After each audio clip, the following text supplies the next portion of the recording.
news.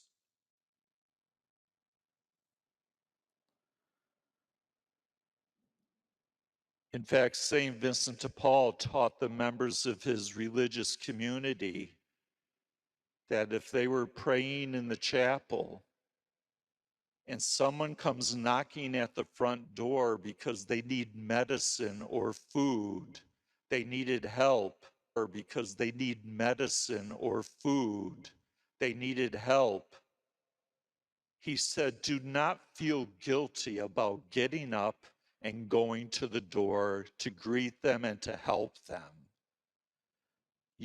He said, do not feel guilty about getting up and going to the door to greet them and to help them. You are leaving Jesus in the chapel to meet Jesus at the front door. That no rule is more important than charity. Something that we Orthodox Catholics need to think about and practice. No rule is greater than charity. Love comes above all things, but it's true charity, right?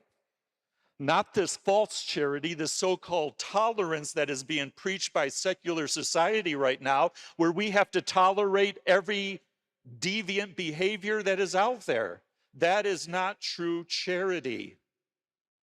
People in the world are not in Calcutta, India, but rather, she says, the poorest people of the world are in the great western cities of New York, Paris, London, Rome, Tokyo, that's in the east, but they count. Also Toronto. These different cities have people who are suffering from the deepest and most horrible poverty, and she calls that the poverty of loneliness and abandonment. And she calls that the poverty of loneliness and abandonment.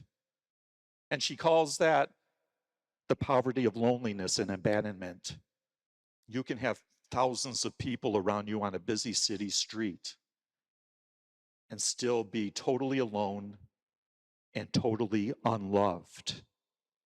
We might want to ask, who can we serve? Who are the poor around us that God wants us to serve? Well, the easy answers come up.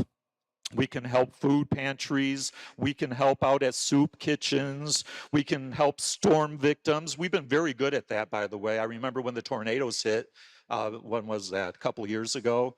And we really worked hard helping our neighbors, and that's beautiful. And we have a lot of storm.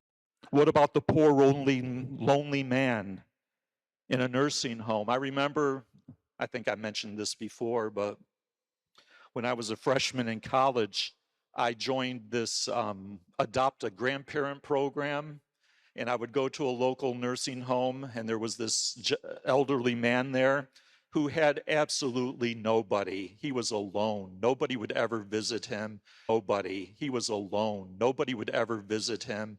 And so I adopted him as my grandfather, and I would go in there on a weekly basis to visit him. And every time I would walk into his room, he would just start crying. He cried, he would just start crying. He cried because he was so happy that somebody took a little bit of interest in him. And that's a beautiful thing, is to love the person, to be able to sit down and listen to him and his salvation. Sometimes it's just listening to someone to know that you have not been forgotten after all. So listening to someone to know that you have not been forgotten after all.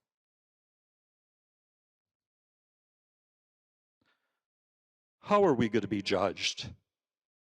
We've already talked about it, but it's worth repeating. How are we going to be judged? By how many masses we go to? No. By how much we read the Bible? No. What are we going to be judged on? We're going to be judged on how we love our neighbor. A lot of times we don't think about that, do we? It's too uncomfortable. and all the rancor and all the horrible stuff out there right now. I just watch people just tear each other to shreds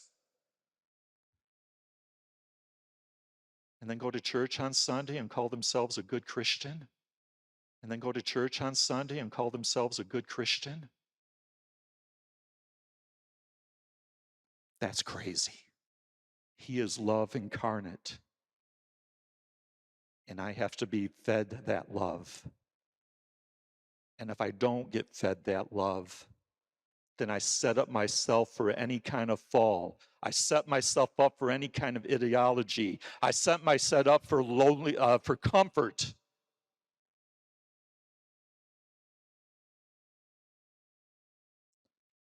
It's only love that we receive from God Himself in the most holy sacrament of the altar, as well as the other sacraments that are going to get us through this mess. I know I say that almost every homily,